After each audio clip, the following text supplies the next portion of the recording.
मैं जब जब जीवन में किसी से मिलने जाता हूं, उससे पहले धीरूभाई अंबानी का प्रिंसिपल फॉलो करता हूं। धीरूभाई अंबानी को 12-13 साल हो गए थे रिलायंस में, लेकिन एक दमदार आदमी सीईओ के रूप में नहीं था। एक भारी आदमी इंटरव्यू देने आया और वो भारी आदमी अनंत भाई जैन। फाइनली 30 मिनट के इंटरव्यू में उन्होंने अपनी नौकरी रिजेक्ट कर दी, नहीं चाहिए, रिलायंस को ठुकरा दिया। जब गेट के पास जाने लगे तो धीरूभाई अंबानी ने ब्रह्मास्त्र फेंका। उन्होंने बोला, अनंत भाई अब आपके पिताजी की तबीयत कैसी है? वो रुक गए। आपको कैसे पता मेरे पिताजी की तबीयत खराब है? सर, मैं जिस भी इंसान से मिलता हूं उसके जीवन में क्या सुख दुख चल रहा है इसकी जानकारी रखता हूं। आपके पिताजी की इतनी सी लाइन ने लाखों करोड़ की इंडस्ट्री पे राज करने वाली रिलायंस को उस आदमी ने बनाया सिर्फ एक वजह से। क्या?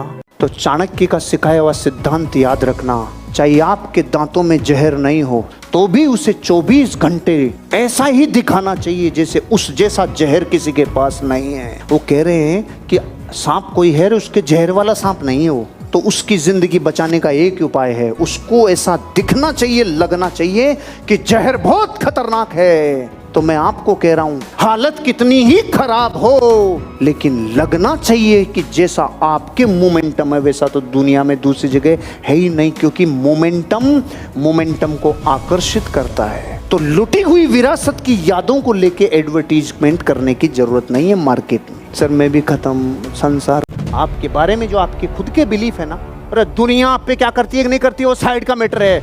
आप अपने खुद के बिलीफ को तोड़ो, खुद के बिलीफ को तोड़ो। मैं गरीब ही हूँ, मेरे बाप दादा गरीब ही थे, हमने जीवन में बहुत संघर्ष देखा है, अब मेरे से भी नहीं हो पाएगा, ना मुझे इतना बोलना आता, ना मुझे इतनी कोई इंग्लिश आती, ना मुझे कोई इतना वो आता। ये अपने बारे के जो बिलीफ हैं इनको कागज पे लिख बत्ती जला दे इनकी। अगर वीरेंद्र सहवाग को पहला मैच खेलते टाइम पूरे क्रिकेट के पंडितों ने बोला था, रे ओए टांगे जिनकी नहीं हिलती ना क्रिकेट नहीं खेल सकते, टांगे हिलनी चाहिए। उसने बोला, बिना टांगे हिलाए 3 तिहरे सेंचुरी तुम्हारा बाप मारेगा, बिना टांगे हिलाए। और उससे विस्फोटक बल्लेबाज भारत में दूसरा नहीं आया जिसकी शुरुआत इतनी खतरनाक होती थी, टांगे नहीं।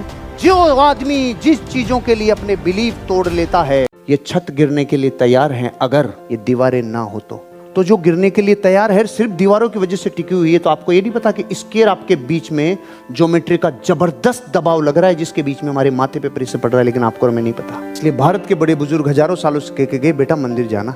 हमें यही पता नहीं है कि मंदिर में इस बिल्डिंग में क्या फर्क है। मंदिर में छत नहीं होती, दीवारें होती है, और वहां हमारी ज्योमेट्री के ऊपर ग्रेविटेशनल फोर्स 0 होती है, इसलिए पीस, परम पीस मिलती है। और यहाँ इसका गुरुत्वाकर्षण इसको खींच रहा है। कुछ समझ में आ रहा है? विज्ञान के एक घर में एक दिन आग लग गई, सामान जल रहे, बच्चे जल रहे, लोग जल रहे।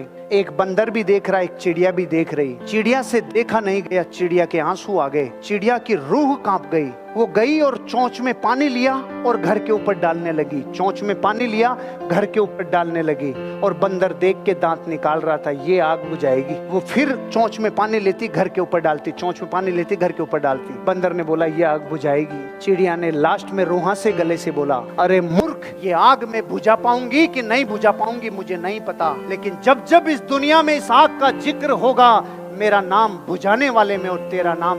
केन्या का एक जबरदस्त धावक था जो दुनिया में सबसे ज्यादा गोल्ड मेडल जीतने वाला है, उसका नाम था बर्नांड।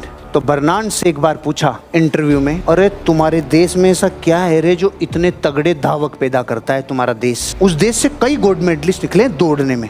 उसके जवाब ने अपना जीवन बदला।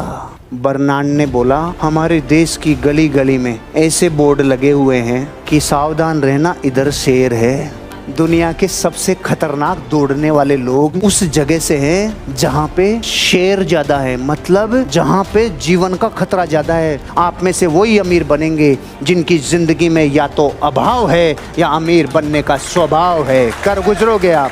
ये बॉक्स बनाइए, जल्दी जल्दी लाइन से, पेन से ऐसे जोड़ना है, नो की नो जुड़नी चाहिए, पेन नहीं उठना चाहिए और 4 से ज्यादा लाइन नहीं होनी चाहिए। अपनी लाइनें गिन लेना थोड़ा, जहां से कोण मुड़ गया वहां से 2 लाइन काउंट होगी। करो करो करो, जल्दी करो।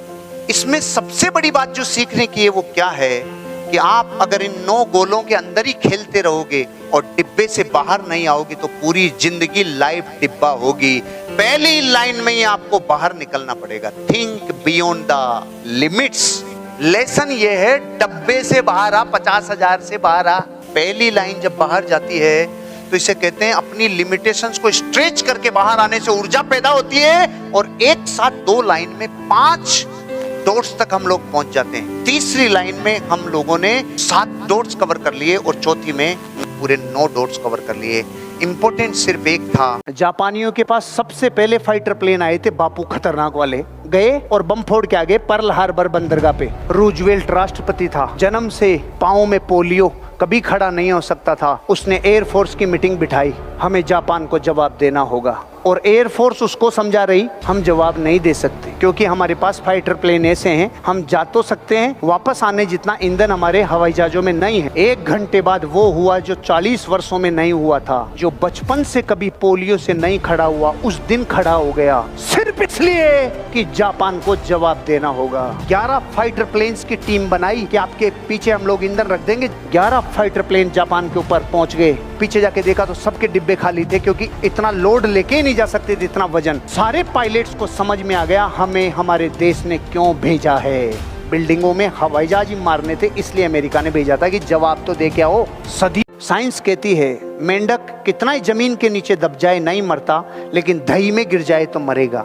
एक आधी भगोनी दही की भरी थी, 2 मेंढक गिर गए, तो एक ने तो प्रिंसिपल फॉलो किया, भाई दही में गिर गए अब तो मरना ही है, तो वो तो मर गया। और दूसरे ने देखा मर तो रहे ही हैं, लेकिन जब तक नहीं मर रहे तब तक नए प्रयोग जिंदगी के साथ कर लेवें। उसने हाथ पांव हिलाना चालू किया, चालू किया, चालू किया, चालू किया। चारों पांव इतनी जबरदस्त पतवार बन गई कि थोड़ी देर में की मक्खन बन के 4 इंच ऊपर आ गया। पार्टी बाहर आ गई, एक मर गई पार्टी, एक बाहर आ गई।